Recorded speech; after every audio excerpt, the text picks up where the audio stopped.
அடுத்தது வந்து இந்த இன்னொரு விஷயத்தை நான் சொல்லிடணும். இப்போ ரமலானில் வந்து 2 வருஷமா 3 வருஷமா சகர் நிகழ்ச்சி நடத்துகிறோம். இந்த நிகழ்ச்சியில் வந்து முஸ்லீம் மீடியா ட்ரஸ்ட்ல இருந்து நடத்துது. ஏன்னா ட்ரஸ்ட்டில் இருக்கனால சொல்லிட வேண்டிய, நானும் மெம்பராக இருக்கனால ட்ரஸ்ட்டில் இருந்து நடத்தக்கூடிய இந்த நிகழ்ச்சியில் விளம்பரம் வாங்குகிறோம். அதிகமான விளம்பரம் நமக்கு தான் கிடைச்சு. இந்த வருஷமும் சரி போன வருஷமும் சரி விளம்பரம் கிடைச்சா அதுலேருந்து ஒரு ஃபாய்தாக்கள் வரும், ஓரளவுக்கு வருமானங்கள் வரும் எல்லாம் தெரியும். அந்த வருமானத்திலும் எனக்கு எந்த சம்பந்தமும் கிடையாது.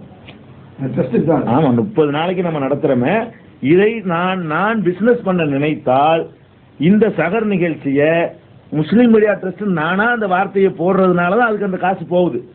நான் போடாம பிஜே வழங்கும்னு நானே போட்டுக்கிட்டு நான் உங்களை மாதிரி 4 பேர் குடிச்சு விளம்பரம் முடிச்சுட்டு சொன்னால் எனக்கு அந்த ரமலான்ல 4-5 ரூபா எனக்கு தனியா தூக்கின மாதிரி எனக்கு கிடைக்கும். குற்றமும் இல்லை எனக்கு கிடைக்கும். அதை கூட எனக்கு தெரிஞ்சு நான் பேய பைத்தியக்காரனும் இல்லை. சொல் வியாபாரமாக்கிட்டான்னு வரக்கூடாது. சொல்லுக்கு வெயிட் இருக்க காசுக்கு தான் பேசுறான்னா அந்த சொல்லுக்கு மரியாதை வராது. அப்படிங்கிறதுக்காக வேண்டிதான் நான் வேணும்னு அதை தவிர்க்கிறது தப்பு கிடையாது, நானே செய்யலாம். அவங்க முஸ்லீம் மீடியா ட்ரஸ்ட் சம்பாதிக்கிறேன், நான் சம்பாதிச்சுட்டு போறேன். பெண்ணு அதனால ஏன் இஸ்லாம் இனிய மார்க்கத்தை நான் நடத்த இல்லாதான்?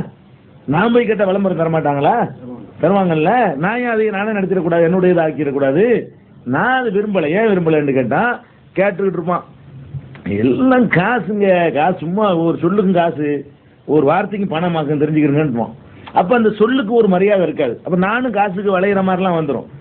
நானாவே இருக்கணும்னு சொன்னால் சொல்லுக்கு காசு ஆயிடக்கூடாதுங்கிறக்கா தான் நான் அதை தவிர்க்கிறேனே தவிர அதுலேயும் கூட எனக்கு ஒன்றும் கிடையாது. இதை விளங்கிக்கிறணும். அதே நேரத்தில் வந்து பையங்கள் எல்லாம் காலேஜில் படிக்க வச்சுட்டான்னு சொல்கிறது வந்துருக்கு. இது வந்து ரொம்ப கேவலமான ஒரு விமர்சனங்கள். இதெல்லாம் வந்து அப்பட்டமான பொய். பையங்கள்னா என்ன, எனக்கு 3 பசங்க இருக்கிறாங்க. ஒரு பையன் தான் காலேஜ் படிக்கிற வயசில் இருக்கிறான், 2 பசங்க ஸ்கூலில் தான் படிச்சுட்டு இருக்கிறாங்க, காலேஜ் வயசு வரல. அந்த ஒரு பையனும் காலேஜில் படிக்க வைக்க முடியாமல் நிறுத்திட்டேன். இதான் நிலைமை. வணங்குதா? எல்லா பசங்களும் பயங்கரமான இப்போ ஸ்கூலில் அதெல்லாம் ஒன்றும் படிக்கலை. இந்த இருக்கிற மியாசியில் படித்தாங்க, பக்கத்தில் இருக்கிற மியாசி ஸ்கூல்லாம் படித்தாங்க. அப்போ படித்து விட்டு வந்து என்ஜினியரிங் காலேஜுக்கு பணம் கொடுத்து சேரணும். அதற்கான நம்மகிட்ட வாய்ப்புகள் கிடையாது.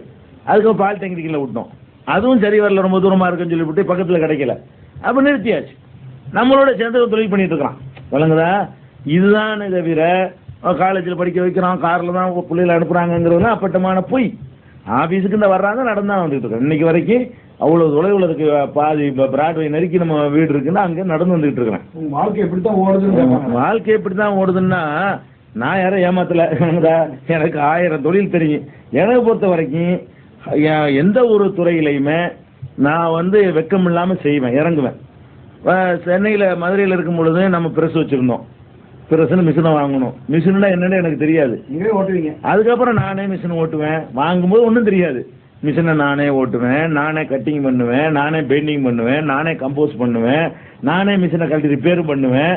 எல்லாம் நான் செய்யக்கூடியவனா ஆக்கிடுவேன். அவனையும் நம்பிக்கிட்டு செய்ய மாட்டேன் எந்த தொழிலையுமே. அந்த மாதிரி வந்து எதையுமே வந்து உழைச்சி தான் சாப்பிடணுங்கிற ஒரு எண்ணம் இருந்துச்சுன்னு சொன்னால் எதுலேயுமே ஹலாலான ஒரு வழிமுறையை நம்ம தேர்ந்தெடுத்து கொள்ள முடியும். அந்த அடிப்படையில் எனக்கு ஒரு கம்ப்யூட்டர் இருந்தது. அது ஒரு சகோதரர் மேலப்பான சகோதரர் வாங்கி கொடுத்தாரு. அன்பளிப்பு அவராக கொடுத்தாரு. எது கொடுத்தாருன்னா ஹதீஸர்லாம் கம்ப்யூட்டரில் வந்துச்சாமல, அதெல்லாம் இருந்தால் உங்களுக்கு வசதியாக இருக்கும்னு சொல்லிவிட்டு அந்த சகோதரர் வாங்கி கொடுத்தாரு. கிதாபுகள் வாங்குற மாதிரி சீடிகள் போட்டு பார்க்குறதுக்காக வந்து அவர் வாங்கி கொடுத்தாரு. அவர் யாருங்கிறது வந்து நம்ம ஆயுதருக்கு தெரியும், பார்க்கறது தெரியும், சம்சுல்வாவுக்கு தெரியும்.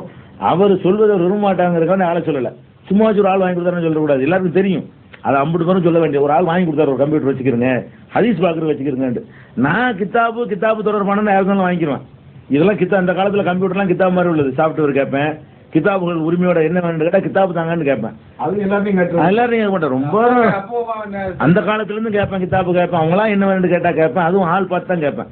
வேற சட்டையை தாங்க, பொட்டியை தாங்க, அது தாங்க, இது தாங்கலாம் கேட்க மாட்டேன். யாருன்னு தெரியாத ஆளுக்கு, அறிமுகம் இல்லாதவங்க இவங்கள்ட்ட அவெல்லாம் கேட்கவும் மாட்டோம். யார்கிட்ட கேட்போம்? அத்ருமா பிரதர்சி மாதிரி, அலாவுதி மாதிரி, என்னோட அண்ணன் தம்பியா பழகுற மாதிரி ஆட்களாக இருந்தால் நீங்கள் இருந்தேன்னு சொன்னால் அது ஒன்று வாங்கிட்டு வாங்க அப்படின்னு சொல்லுவேன். அந்த மாதிரியான ஒரு அவ்வளோ ரொம்ப நெருக்கமானவர்கள்ட்ட நம்ம கிதாபுகள் கேட்டுருக்கணும்னு வைங்களேன். இப்போ இந்த காலத்தில் சாஃப்ட்வேர் கேட்போம், ஹதீஸ் சாஃப்ட்வேர் சீடிகள் இருக்குல்ல, அதை கேட்போம். அந்த மாதிரி ஒருத்தர் அது கேட்காம தான் வாங்கி கொடுத்தாரு. அந்த மாதிரி ஒருத்தர் வாங்கி கொடுத்தாருன்னு வைங்களேன். அந்த கம்ப்யூட்டரை வைத்து நான் வந்து ஹதீஸுகளை தேடிக்கொண்டு இருக்கும் பொழுது இதை சும்மா ஹதீஸை 24 தேடிட்டு இருக்க முடியாதுல்ல. அது போக உள்ள நேரத்தில் இதை வந்து இதிலேருந்து நம்ம வந்து ஒரு சம்பாதிப்பதற்கான ஏதாவது ஒரு வழிமுறையை யூஸ் பண்ணிக்கிற முடியுமான்னு சொல்லி ஆய்வு பண்ணி அதுலேருந்து நம்ம என்ன பண்ணுறோம்னா அந்த கம்ப்யூட்டர்லேருந்து டைப் பண்ணி சிடிபி வேலை பண்ணுறது, டிசைன் பண்ணுறது, அது மாதிரி வந்து வீடியோ கேசட்டுகளை சிடியாக கன்வெர்ட் பண்ணி கொடுக்கறது, ஆடியோ கேசட்டுகளை வந்து சிடியா மாற்றி கொடுக்கறது, MP3 ஃபைலா மாற்றுறது, மார்க்கத்துக்கு விரோதமான இல்லாதவைகளை, மார்க்கத்துக்கு ஹலாலான பயான்கள், சொற்பொழிவுகள், மற்ற இது மாதிரியான விஷயங்கள், குர்ஆன் அது இதெல்லாம் கன்வெர்ட் பண்ணி கொடுப்பேன். அது எனக்கு தெரியும். நான் படிக்காமலே நானாகவே குர்ஆன் இது பைண்டிங் கட்டி கொடுக்குற மாதிரி வைங்களேன். அந்த மாதிரி வேலைகளை வந்து நான் வந்து நானா படிச்சு நானா தெரிஞ்சுக்கிட்டு எங்கேயுமே படிக்காம நான் அதை தொழிலாக்கிட்டு இருக்கேன். இல்லை இப்போ வந்து 1க்கு 3 கம்ப்யூட்டர் வச்சிருக்கிறேன், அதுக்கு தொடர்பான பிரிண்டர்கள் 2 வச்சிருக்கிறேன், அது ஹார்ட்வேர்கள் வச்சிருக்கிறேன், கன்வெர்ட் பண்ணக்கூடிய சாதனங்கள் வச்சிருக்கிறேன், இன்வெர்டர் வச்சிருக்கிறேன், எல்லாமே இருக்குது. எனக்கு நான் செய்யறேன். என் மகனை என்னோட சேர்ந்து கொண்டு காலேஜில் படிக்கிறாங்கிறாங்களே, அவனை எடுத்து உழைச்சிக்கிட்டு இருக்கிறான். படிப்பை நிப்பாட்டான், எனக்கு துணையா இருக்கட்டுங்கிறதுக்காக வேண்டி முகமது நிப்பாட்டிட்டு அவன் இன்னைக்கு முக்கால்வாசியில் அவன் பார்ப்பான். அவன் கம்ப்யூட்டர் மட்டும் பார்ப்பான், நானும் பார்த்துக்கிறேன். இதுதான் நமக்கு இதில் பறக்கத்தா புஸ்தகங்கள் எழுதிக்கிறவன். இதானே தவிர வேற ஒன்று இதெல்லாம் அப்பட்டமான பொய். ஆமா, செருப்பு போடுறாரு, செருப்புலன்னு அந்த காலத்துக்கு கொள்கையை வச்சிருக்கிறேன். இந்த 600 ரூபாய் செருப்புங்கிறது இப்போ உள்ளது அன்னைக்கே சொன்னது. அந்த செருப்பு பார்த்து ஒருத்தன் 600 ரூபாய் செருப்பு போட்டு பாருன்னு நான் மிஷின் ஓட்டுக்கிட்டு இருக்கிறேன். மதுரையில் வந்து பார்த்தான், அந்த செருப்பு ஹவாய் செருப்பு 16 ரூபாய் செருப்பு போட்டிருக்கிறேன். அதை பார்த்துட்டு போய் சொல்லிட்டாங்க, அதுக்காக நான் தவிர்த்து கொண்டான் அந்த பையன்.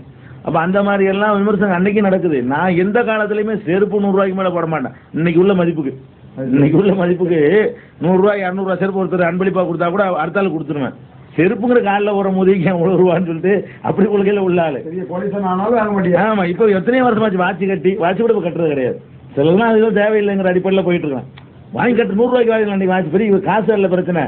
இது என்னது போட்டு வாட்சி பற்றி தேவையில்லாம இப்படிங்கிறதுக்காக இந்த மாதிரி வெளிப்படையான அத்தர் பூசிக்கிட்டு போறது இப்படி அது மாதிரியான சமாச்சாரங்கள்லாம் கிடையாது. தேவையான ஒரு ட்ரெஸ், ஒரு கண்ணாடியா, ஒரு அளவோடு அதுவும் போயிட்டு இருப்போம். அதுக்கு மேற்கொண்டு எக்ஸ்ட்ராவெல்லாம் நம்ம வந்து அதில் கூட ஒரு தோற்றம் காட்ட நம்ம விரும்புறது கிடையாது.